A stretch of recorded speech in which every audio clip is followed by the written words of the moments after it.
Hi കൂട്ടുകാരെ, പുതിയൊരു വീഡിയോയിലേക്ക് എല്ലാവർക്കും സ്വാഗതം. അങ്ങനെ മഹിമ പ്രതീക്ഷ എല്ലാ സത്യങ്ങളും അറിയാണ് കേട്ടോ. ഭാനുവതി അമ്മക്ക് സമയത്തിന് ഇങ്ങനെ ഇഞ്ചക്ഷൻ കുത്തിവെക്കുന്നത് കൊണ്ട് തന്നെ ഭാനുവതി അമ്മ കോമയിലോട്ട് പോവുകയാണെന്നുള്ള സത്യം ഭാനുവതി അമ്മ തന്നെ എല്ലാവരോടും തുറന്ന് പറഞ്ഞിരിക്കുകയാണ് കേട്ടോ. അങ്ങനെ ഡോക്ടറോട് കാര്യങ്ങൾ പറയുമ്പോൾ ഡോക്ടർക്ക് പോലും ഈ ഒരു രഹസ്യം കണ്ടെത്താൻ കഴിഞ്ഞിട്ടില്ലല്ലോ. അങ്ങനെ ഇവരെല്ലാവരും ഷോക്കായി നിൽക്കുകയാണ്. ഈശ്വര, എന്തൊരു വിധിയാണ് ഇതൊക്കെ എന്നിങ്ങനെ ചിന്തിക്കുന്നുണ്ട്. അപ്പോൾ ഭാനുവതി അമ്മ പറയാണ്, എനിക്ക് ഈ വിധി കിട്ടിയതിൽ യാതൊരു തെറ്റുമില്ല. കാരണം ഞാനിത് തെറ്റ് ചെയ്തത് കൊണ്ടാണ്. ഞാൻ മഞ്ജുവിനോട് ഒരുപാട് ക്രൂരതകൾ ചെയ്തിട്ടുണ്ട്. അതിനുള്ള ശിക്ഷയാണ് എനിക്കിത് കിട്ടിയത്. മഞ്ജുവിനെ പോലെ നല്ലൊരു മരുമകൾ ഉണ്ടായിട്ടും അവളൊരു നിധിയാണ്, അവളൊരു മഹാലക്ഷ്മിയാണെന്ന് അറിഞ്ഞിട്ടും അവളെ ഞാൻ പല പ്രാവശ്യം ദ്രോഹിച്ചിട്ടുണ്ട്. എൻ്റെ പേരക്കുഞ്ഞ് ജനിക്കാൻ പോകുമ്പോഴാണ് അവളെ ഞാൻ ആത്മാർത്ഥമായി സ്നേഹിച്ചത്. അതെൻ്റെ കുഞ്ഞിനോടുള്ള സ്നേഹം, അതിനുള്ള ശിക്ഷയാണ് എനിക്കിതൊക്കെ കിട്ടിയതെന്ന് പറയാൻ കേട്ടോ. അപ്പോൾ ഈ സമയം മഹിമ പറയണേ, അതൊക്കെ കഴിഞ്ഞ കഥയല്ലേ, ചേച്ചിയെ പിന്നീട് സ്നേഹിച്ചതല്ലേ എന്നൊക്കെ ഇങ്ങനെ പറയുമ്പോൾ ഞാൻ അവളെ അവിടെ നിന്ന് അടിച്ചോടിക്കാൻ പലവട്ടം ശ്രമിച്ചിട്ടും പക്ഷേ എന്നെക്കൊണ്ട് അതിന് കഴിഞ്ഞില്ല. അതിന് നിൻ്റെ ചേച്ചി തന്നെയാണ് കാരണക്കാരി. ഈ പറയുന്ന ഗിരിയെ അവൾ രക്ഷിച്ചു എന്നുള്ളതും കോടതിയിൽ നിന്നും ശിക്ഷ കിട്ടാതെ അവൾ കൊണ്ടുവന്നു എന്നുള്ളതൊക്കെ. പക്ഷെ അതൊക്കെ അവൾ നടത്തിയൊരു നാടകമായിരുന്നു.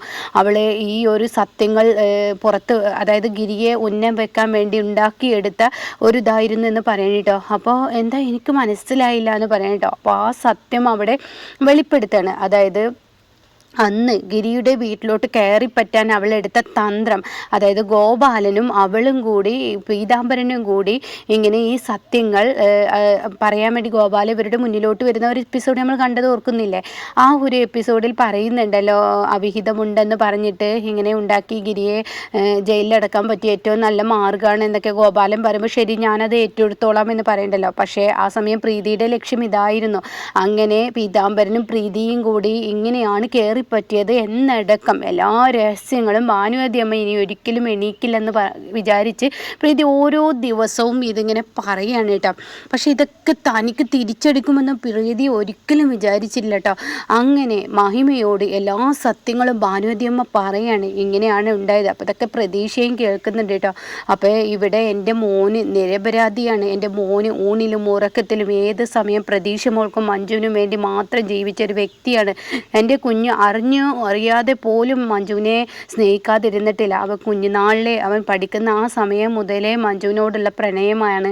ആ പ്രണയം ഇന്നും അവൻ മനസ്സിൽ കൊണ്ടു നടക്കുന്നുണ്ട്. കണ്ടാൽ അവനൊരു ചാട്ടക്കാരനും ഒരു സ്നേഹം പ്രകടിപ്പിക്കാൻ അറിയാത്തവനൊക്കെ ആയിരിക്കും. പക്ഷെ അവനെ പോലെ ഒരു സ്നേഹിക്കുന്ന ഒരു ഭർത്താവും ഈ ഭൂമിയിൽ ഇന്നുണ്ടാവില്ല എന്നൊക്കെ ഭാനുവതി അമ്മ പറയുമ്പോൾ സങ്കടമാവുകയാണ് കേട്ടോ പ്രതീക്ഷക്ക്.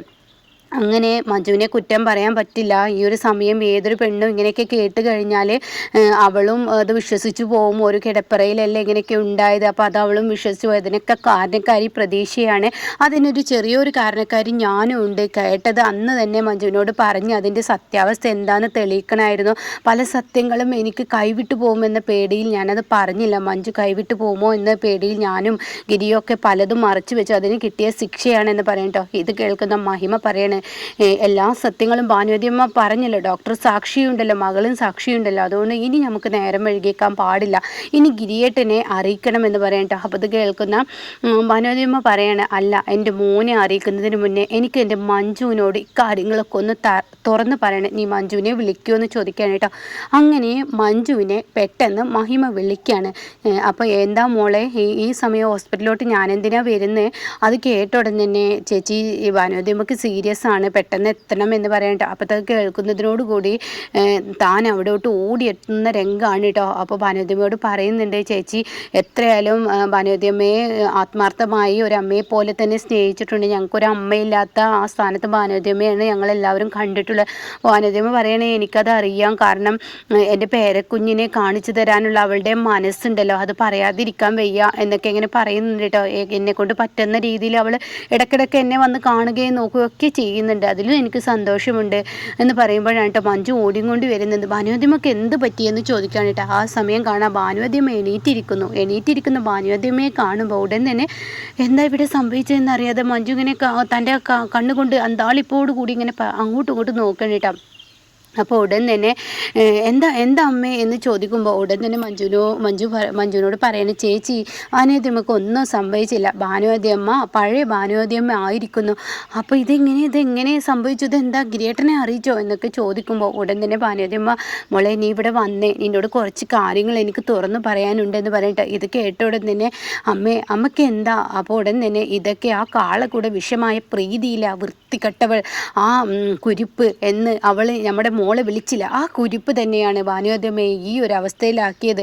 അപ്പോൾ പ്രതീക്ഷ പറയണേ എന്താ പ്രതീക്ഷ ഉടൻ തന്നെ പറയണേ അമ്മേ ഞാൻ കണ്ടതാണ് നമ്മുടെ അച്ഛമ്മയെ ഉപദ്രവിക്കുന്നത്. അപ്പോഴേക്കും ഓരോരുത്തരെയും മാറി പറയണം കേട്ടോ. അപ്പോൾ ഭാനുവതിയമ്മ പറയണേ നിങ്ങളെല്ലാവരും മിണ്ടാതിരിക്കും, മഞ്ജുവിനോട് ഞാൻ പറയട്ടെ എന്ന് പറയട്ടെ. അങ്ങനെ മഞ്ജുവിനോട് ഭാനുവതിയമ്മ പറയാണ് മോളെ അറിഞ്ഞോ അറിയാതെയോ നിന്നെ ഗിരി സ്നേഹിക്കാതിരുന്നിട്ടില്ല, നിന്നെ വഞ്ചിച്ചിട്ട് പോലുമില്ല, അവൻ്റെ മനസ്സിൽ പോലും ഒരിക്കലും ചിന്തിക്കാത്ത ഒരു കാര്യത്തിനാണ് നീ അവന് ശിക്ഷ നൽകിയത്. നിന്നെ കുറ്റം പറയാൻ പറ്റില്ല.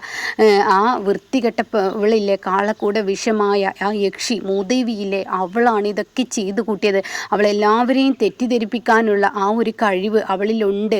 അതുകൊണ്ട് തന്നെ നീയും ഗിരിയും വേർപിരിഞ്ഞു. ആദ്യം നിൻ്റെ അനിയത്തിയും അതുപോലെ നീയുമായി അവൾ പല തെറ്റിദ്ധാരണകൾ ഉണ്ടാക്കി. പക്ഷേ അതിൽ നിന്നും നിങ്ങൾക്ക് 2 പേർക്കും കവർ ചെയ്ത് പുറത്തു വരാൻ കഴിഞ്ഞു. പക്ഷേ ഗിരിയുടെ കാര്യത്തിൽ മോളെ, ഭർത്താവിൻ്റെ കാര്യത്തിൽ നിനക്കത് ഉണ്ടായില്ല. നീ ഇത് കേട്ട പാട് ഇതിൻ്റെ സത്യാവസ്ഥ എന്തെന്ന് ഗിരിയോട് ചോദിക്കാനോ ഇത് നിൽക്കാനോ ഒന്നും നീ പോയില്ല. നീ അവിടെ നിന്നും വീട് വിട്ടിറങ്ങുകയാണ് ചെയ്തതെന്ന് പറയട്ടോ. ആ നിമിഷം അവൾ എന്നെ ഇങ്ങനെ കിടത്തുകയാണ് ചെയ്തത്. അവൾ എൻ്റെ കഴുത്തിന് ഇങ്ങനെ മരുന്ന് വെച്ച് എൻ്റെ ദേഹത്ത് എന്തോ ഒരു മരുന്ന് കുത്തിക്കയറ്റി എന്നെ കോമയിൽ കിടത്തുക എന്ന് പറയും. കുറച്ച് നേരമേ ഞാൻ കിടക്കത്തുള്ളൂ. ആ സമയമാകുമ്പോഴേക്കും അവൾ വീണ്ടും ഇഞ്ചക്റ്റ് ചെയ്യും.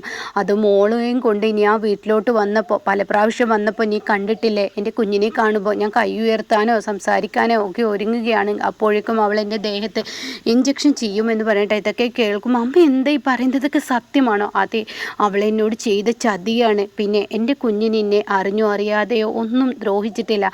അവൾ എൻ്റെ കുഞ്ഞിനെ മനഃപൂർവ്വം ട്രാപ്പിലാക്കിയതാണ്. എൻ്റെ കുഞ്ഞ് ഒരു ദിവസം നീ അവിടെ ഇല്ലാതെ നീ മഹിമയുടെ കാര്യത്തിന് വേണ്ടി ഓടിപ്പോയപ്പോൾ അവൻ മദ്യപിച്ചു വന്നു. അന്നും നിങ്ങൾക്കിടയിൽ ചെറിയൊരു വഴക്കുണ്ടായല്ലോ. സംഭവം നിൻ്റെ അടുത്താണ് അന്ന് തെറ്റ് സംഭവിച്ചത്. നീ അവനോട് അങ്ങനെയൊക്കെ സംസാരിച്ചത് കൊണ്ട് അവൻ അന്ന് സഹിക്കാൻ കഴിയാതെ മദ്യപിച്ചു വന്നപ്പോൾ അവൾ മനഃപൂർവ്വം ഗിരിയുടെ റൂമിൽ കയറുകയും ഗിരിയെ കെട്ടിപ്പിടിച്ച് കിടക്കുന്ന ഒരു ഫോട്ടോ ഒക്കെ ഉണ്ടാക്കിയെടുക്കുകയും അവൾക്ക് കഴിഞ്ഞു. അത് നിൻ്റെ മുന്നിൽ കാണിച്ചു തരികയും ചെയ്തു. അത് വെച്ചിട്ട് അവൾ നിന്നെ പുറത്തിറക്കി. പക്ഷേ ആ സമയം പോലും ഗിരി അവളെ ഒന്ന് തൊടുകയോ സ്പർശിക്കുകയോ ചെയ്തിട്ടില്ല. അവൾ മഞ്ജു ഞാൻ നിന്നോട് ചെയ്ത തെറ്റ് മാപ്പ് എന്നൊക്കെയായിരുന്നു ഇത്ര പറഞ്ഞിരുന്നത്.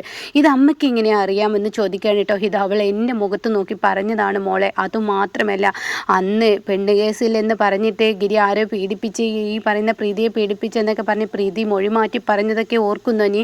അത് ഇവളും ഗോപാലനും കൂടി ഉണ്ടാക്കിയ നിൻ്റെ ഗിരിയെ സ്വന്തമാക്കാൻ അവർ ചെയ്ത ഒരു ട്രാപ്പാണ്. അതായത് നമ്മുടെ വീട്ടിലോട്ട് കയറി പറ്റാനുള്ള ഒരു കെണിയാണ് എന്നൊക്കെ പറയുന്നിട്ടോ.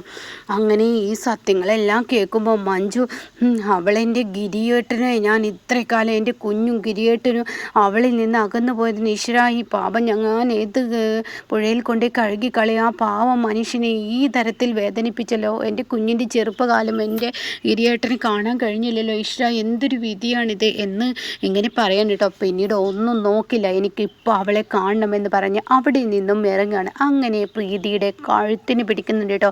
എടി ഞാനുണ്ടല്ലോ എന്ന് പറഞ്ഞിട്ട് പ്രീതിയെ കണക്കിന് കൊടുക്കുകയാണ്. തൻ്റെ കൈയുടെ തരിപ്പ് മാറുന്നത് വരെ പ്രീതിക്കിട്ട് കൊടുക്കുന്നുണ്ട് കേട്ടോ. പക്ഷേ ഇനി ഇതിൽക്കപ്പുറമാണ് ഗിരിയിൽ നിന്ന് കിട്ടാനുള്ളത്. അപ്പം അതിൻ്റെ റിവ്യൂ പറയാവേ. അപ്പോൾ നിങ്ങൾ ആദ്യമായിട്ടാണ് എൻ്റെ ചാനൽ കാണുന്നതെങ്കിൽ ഒന്ന് സബ്സ്ക്രൈബ് ചെയ്ത് സപ്പോർട്ട് ചെയ്തിട്ടാൽ ഞാൻ ഇടുന്ന വീഡിയോയുടെ എല്ലാ നോട്ടിഫിക്കേഷനും നിങ്ങൾക്ക് ലഭിക്കും കേട്ടോ.